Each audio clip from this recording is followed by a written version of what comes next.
Welcome back, everybody, to Discussion America with me, your host, Anthony Fiorinelli. Well, as you see, we're back in the studio. Okay, no more remote settings here. This week, they had the Democratic debates. What did we get out of the Democratic debates? Well, we got out of the Democratic debates a turn back in time to where there will be no jobs, a bad economy, heavy taxes, and free things for everybody. That we all know, nothing is free, okay?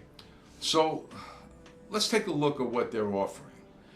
They're offering heavy taxes for what they call the 1% of America that's supposedly benefiting from the Trump taxes, the tax cuts. They say that everybody else is suffering except for the higher echelon of our society. But the reality of it is, the higher echelon of our society, they're the ones that create the jobs. They're the ones that own the corporations. They're the ones that hold the money. They're the ones that give us work. The peons that are in the trenches working for those who own the corporations, who run the corporations, who provide the work that we all need. So if we tax them heavily, are they going to stay here with their corporations?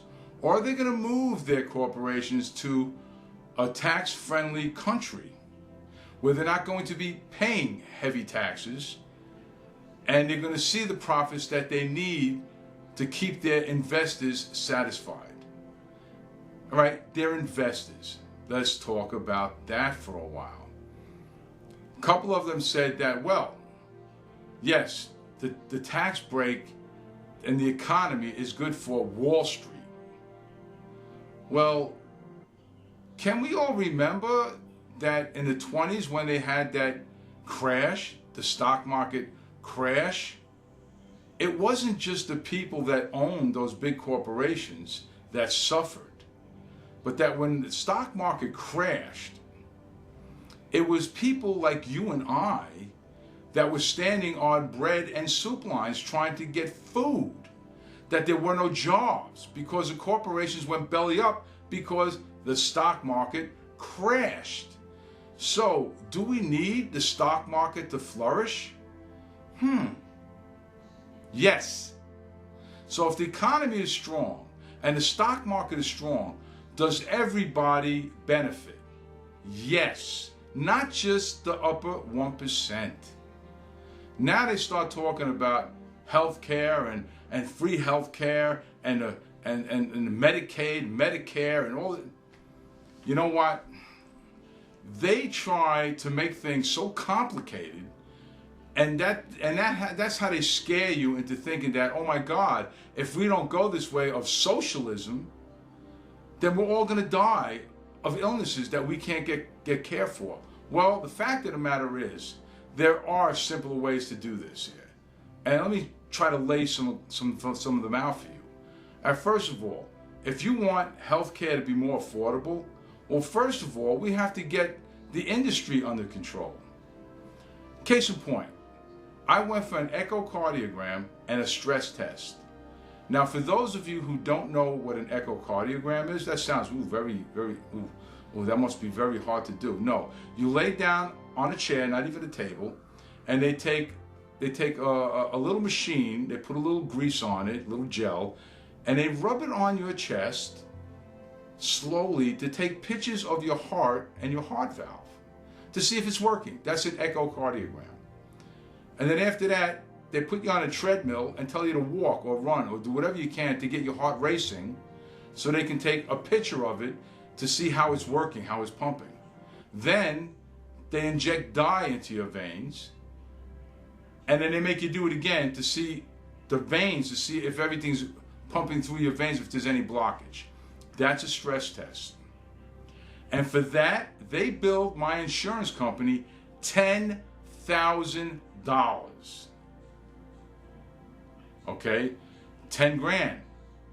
The hospital billed my insurance company $10,000 to do an echocardiogram and a stress test. Yeah, that's why your insurance premiums are through the roof. Not so much that they're making a profit. They are not a non-profit organization. They're going to make a profit. They're in business to make a profit. Every business is in business to make a profit. They have investors that they have to satisfy because the investor is investing money in that they want to make a profit. It's business. This is capitalism. It's not socialism. It's not communism. It's capitalism. That's what our system is built on. Capitalism. Everybody that's in business wants to make a profit. Yes, they deserve to. They all went and got educated. They all make money because of their education, because of their hustle, because of what they did. They deserve it. They earned it. They should make it, period. That you want to make money like that, go get educated, go build a business, go come up with the next great idea, and you'll be the next Bill Gates. You'll be the next Zuckerberg. You know, build another Facebook, and you'll make the billions and billions of dollars those people make. What can I tell you? Stop being lazy. Stop worrying about what other people are doing. Worry about what you got to do. Okay? That's that. Now, if we get the prices under control, what the hospitals charge, okay, then maybe, just maybe, the prices will come down in your insurance premiums, but they won't. But, you know, that's where we have to give them an ultimatum. Prices come down or we'll have, you know, socialized medicine. Guess what? They don't want to go out of business. So now, if they're going to be paying out less money, then they can be regulated into charging us less money for the premiums. That's the way the world has to work. Get the hospitals, the doctors to charge less money. Stop charging through the roof for the product, and then the insurance companies won't have an argument why they have to charge us more money for the premiums. That's just a rough way to talk about it. Now we have to talk about the pharmaceuticals. No reason, absolutely no reason for them to be charging us so much money for the medicine. We have to get the pharmaceuticals under control on how much they charge us for medicines. Plain and simple. Once we get that under control, then of course the insurance companies won't have to pay so much money for the pharmaceuticals, and that's another bunch of money that is going to come down, and then again they won't have to pay so much money for pharmaceuticals, and that's another bunch of money that'll come down, and that they won't have an excuse to charge us more money for premiums. Okay? So now we talked about premiums, we talked about healthcare, we talked about the stock market, we talked about the economy a little bit, okay? Now let's talk about the border. Let's talk about the illegal aliens. I can talk about New York. I live in New York. Recently, they passed a law where illegal aliens can get driver's licenses. Not the greatest thing in the world. How are they getting driver's license? When I had to get my driver's license, I had to have a social security number. I had to show my birth certificate to show I was a citizen. And I had to have another piece of identification to prove who I was, where I came from. But now, an illegal alien can just show their passport, and that's it. Maybe show that they live someplace, but not prove that they're a citizen, and just go get a driver's license. That in itself is bad enough, because now we have illegal aliens that are driving around our city, and they really don't give a rat's ass about anything because they don't follow the laws, because they don't care. But that's not the end of it. A week after they passed that law, guess what? They passed another law saying that when you get your driver's license, guess what? Now you're automatically registered to vote. And it's not an opt-in, it's an opt-out thing. So there's a little box saying that you opt out if you're not going to vote. But you think that's going to happen? No, it's not going to happen. They're not going to check the box. And guess what? You know why they're not going to check a box? Because it's not against the law. They don't have to check the box. It's not illegal. It's not going to be a crime. If they don't check the box, it's not a crime. There's no law that they're breaking if they don't check that box. So now they're going to be registered to vote. And guess what? They can show up at the polls and vote. And if they don't get caught, guess what? Their vote counts. That's right. An illegal alien's vote will count in our election system. Wow. Do you think the Democrats are getting a little bit desperate that they're looking to get illegal aliens to vote? And guess what? Guess who they're gonna vote for? They're gonna vote for the Democrats. Why? Because the Democrats made it where they can stay. The Democrats made it where they can get a driver's license. The Democrats made it where they can vote in our elections, even though that's against our Constitution, because they're not citizens. What the hell's going on with this country? And I blame the Republican Party for that, because they're sitting on their thumbs and they're not doing anything. In New York, the Republican Party is absent, totally absent. Yet, they'll send out emails asking for money so they can fight Cuomo on his next election. But meanwhile, the last election, I didn't see one ad for our representative that was running for governor, who was Molinari, or Molinara, I don't even know, because they didn't have any ads in the city. Plenty of ads upstate in Westchester where there was no people.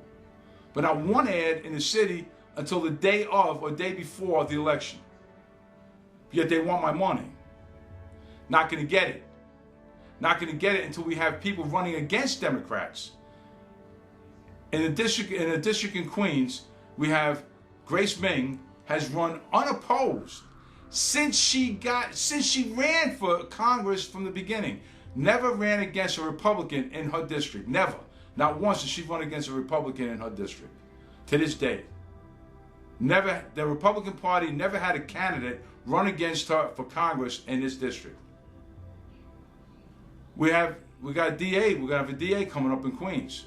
I have absolutely no idea who the Republican candidate for DA is going to be in Queens come election day. There was about 5 people running for DA for the Democrat Party for their primary. No mention on who's going to be the Republican candidate. But you know why? Because they probably don't have one. New York is the forgotten state. Like many other Democratic states, the Republican Party totally wrote us off. And that's absurd, especially with Trump numbers the way they are with regard to minorities and the job market. We could be flipping this state. If they put money into this, explaining to the Democratic minorities how the Trump administration and what the Republican Party can do for them and has done for them with regard to jobs and entrepreneurship. The Republican Party is not doing what they're supposed to do, is not doing their job to get back on track. That is absurd, and that needs to change. Unbelievable. Then they were talking about how those poor children were sleeping in deplorable conditions with no blankets, with no food, with no toothbrushes or anything. But they failed to mention, as soon as it was brought to Trump's attention, they all were moved to a tent city and they had everything they needed. But they just kept talking about it as if nothing was being done, but it was being done. But they don't tell the American people that. But it was taken care of. It was done. Everything was handled. Why wasn't that mentioned? But yet the media didn't come to the aid and come to the defense, say, oh, but that was taken care of. You don't hear about that. The media, because everybody hates Trump and everybody is against his agenda, but meanwhile, it's being done. This is so skewed, it's ridiculous, you know.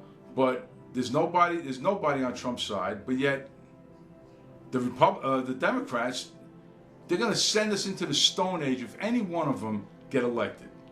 You're looking at a socialist state at best. God help us if Bernie gets in. He's a communist down to the wire. Done.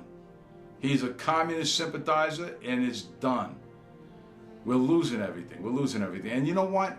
They started indoctrinating our children way back when, and it all starts in school. Parents, you need to start teaching your children. Don't depend on your school. Don't depend on your school to teach your children right and wrong, or teach your children about politics at all, or about your government. You need to teach your children. If you have any idea of what's going on with socialism, communism, our republic, we are not a democracy. We are a constitutional republic. Get that straight. We are not a democracy. We are a constitutional republic. My God, even the idiots on the board over there having that debate keep calling us a democracy. We are not a democracy. We are a constitutional republic. Look it up. There's a big difference, people. Big difference. We are a land of laws.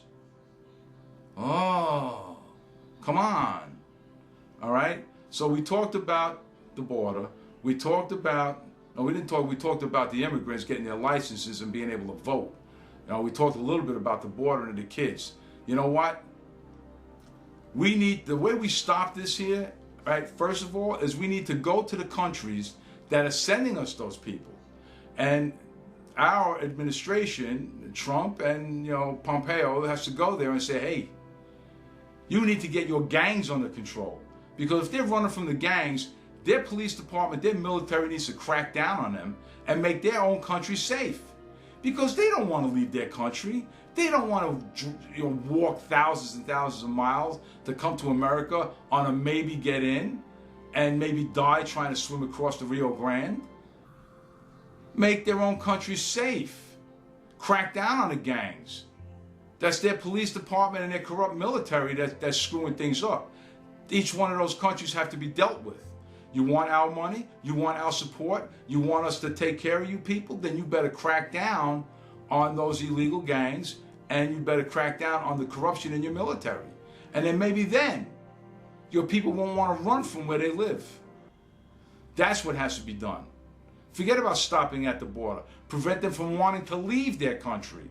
Nobody wants to leave their country. They want to stay home. They don't want to drag their kids all across the world. They want to stay home. Make it safe for them to stay home. That's the key.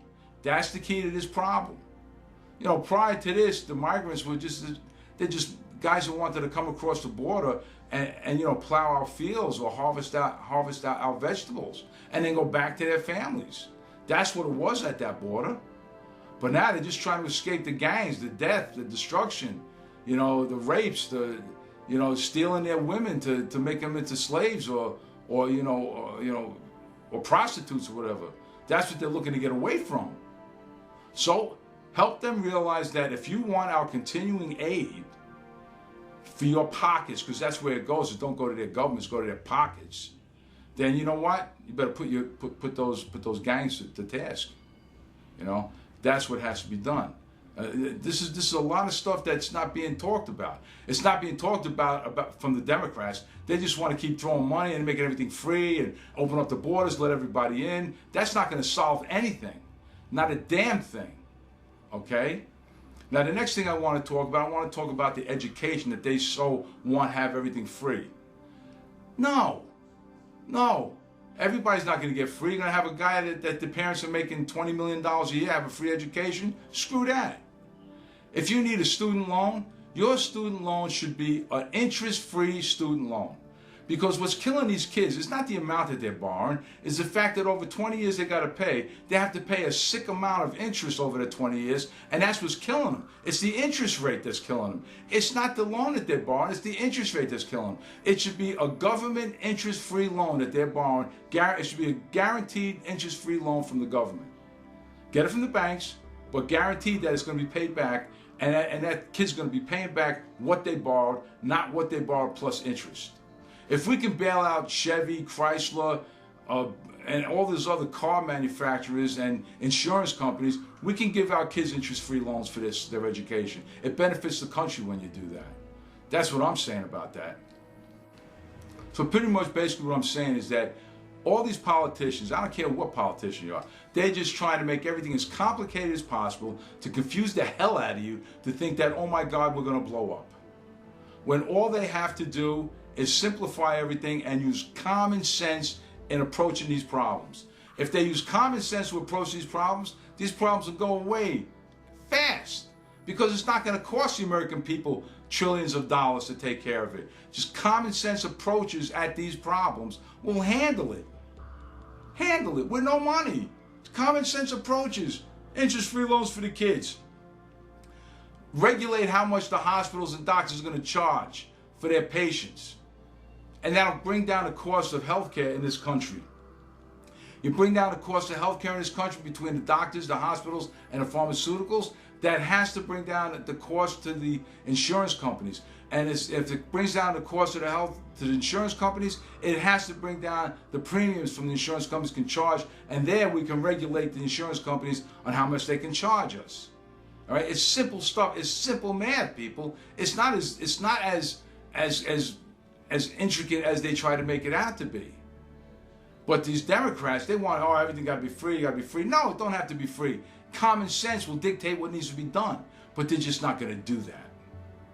Well, that's pretty much all I have to say right now with regard to what would happen with the, with the debates and everything, what they were talking about. They're insane. They're absolutely insane, every last one of them. And you know what? If the tax cuts benefited the top 1% and made our stock market strong, our Wall Street strong, guess what? You people work. You eat. Your family eats. End of story. No crash. No standing on a bread line. No standing on a soup line. Your people eat. Is it difficult? Yeah, it's difficult. Life is difficult. Pick up your big boy pants. Deal with it. Okay? It's Anthony Fiorinelli saying God bless you and hold strong. And I'll see you next week, man. But I'm out. Discussion America. Oh my God. We need to discuss a lot here in Discussion America, don't we?